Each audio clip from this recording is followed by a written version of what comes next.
You look excellent. You look like a voter. Good. Oh, should I put my thing on? Oh, it's fine. All right. Tell me your name again. Mike McMahon. Can you spell your last name? McMahon. Thank you, sir. What was your voting experience like today? It was quick. It was organized. I appreciated the efforts of everybody that volunteered, I guess, to make it happen. Yeah. So, what are some of the issues or thoughts or concerns that brought you out today to vote? Again, I'm sorry. I can't say that.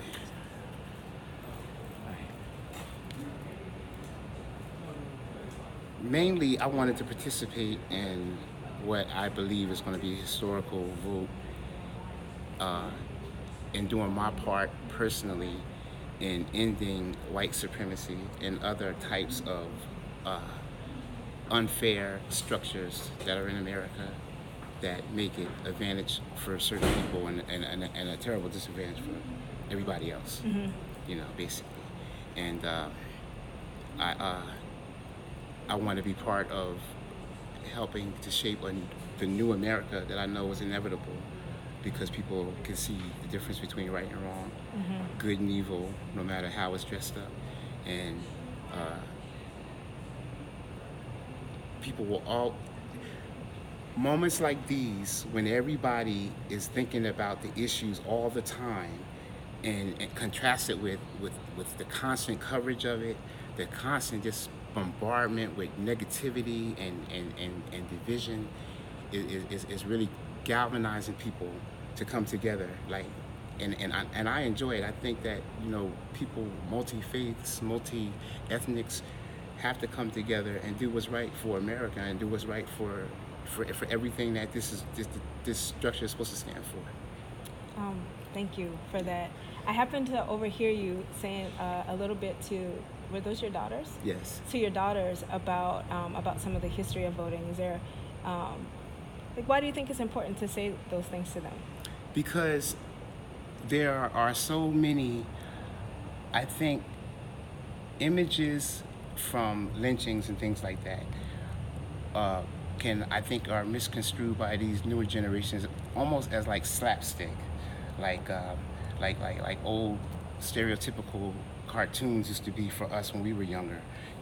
Things have shifted a little bit, but things that are even as profound as like pictures of bodies or even effigies hanging with the slogan "This nigger voted," to scare people from voting, throughout the country, not just in the Deep South, but in many places where black people were disenfranchised because they actually probably had the majority. And if everybody had voted, there would have been tremendous change even in those times.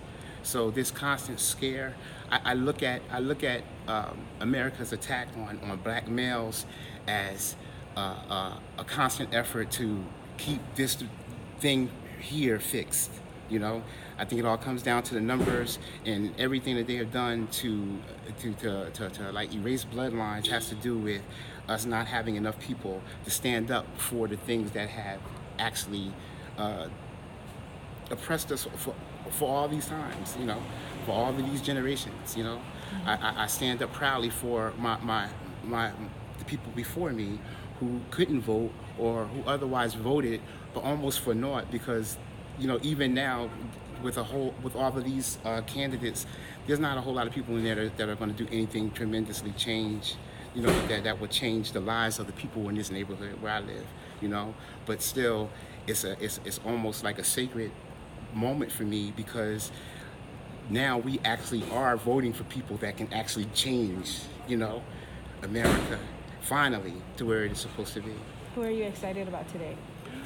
Of course, I'm excited about Ms. Abrams. I'm excited about the state of Georgia even getting to this point, because when I came just before the Olympics in the '90s, and as much as I loved Atlanta, there wasn't a whole lot of places you can wander outside of Atlanta and feel comfortable. And to see Georgia just really change enough to where she has gotten as far as she has, and hopefully all the way, but even just becoming a serious candidate in a place like Georgia, with a history like Georgia has, in a political climate that we have now, is is monstrous, and it's exactly what we need to galvanize us to get ready for 2020 and the future.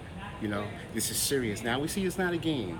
We laughed and we laughed and laughed until we saw that, well, Donald Trump is not joking. It's not a game. It is not a joke. Yeah. It is so serious, and I feel like today what I just did is one of the most important things that I've done lately. Well, thank you so much. Thank you for coming out to vote. Thank you for sharing that history with your daughters, and thank you for taking the time to talk with me. Thank you. Have a good one.